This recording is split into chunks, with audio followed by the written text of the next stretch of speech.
Islamabad high court के justice Mohsin Akhtar Kiani ने कहा है कि शुरू में आईनी अदालत के दायरा कार का यहाँ भी मसला रहेगा।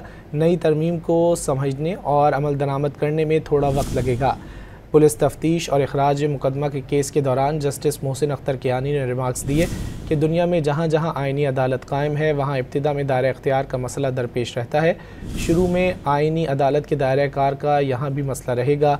जब केस मुकर्रर होगा तो यहाँ वाले कहेंगे सुप्रीम कोर्ट का दायरा इख्तियार है, फिर जब वहाँ जाएंगे सुप्रीम कोर्ट तो वो कहेंगे आईनी अदालत का दायरा कार है। इस्लामाबाद हाई कोर्ट के जस्टिस मोहसिन अख्तर कियानी ने कहा है कि शुरू में आईनी अदालत के दायरा कार का यहाँ भी मसला रहेगा। नई तरमीम को समझने और अमल दरामद करने में थोड़ा वक्त लगेगा। पुलिस तफ्तीश और इखराज मुकदमा के केस के दौरान जस्टिस मोहसिन अख्तर कियानी ने रिमार्क्स दिए कि दुनिया में जहाँ जहाँ आईनी अदालत कायम है वहाँ इब्तिदा में दायरा इख्तियार का मसला दरपेश रहता है। शुरू में आईनी अदालत के दायरा कार का यहाँ भी मसला रहेगा।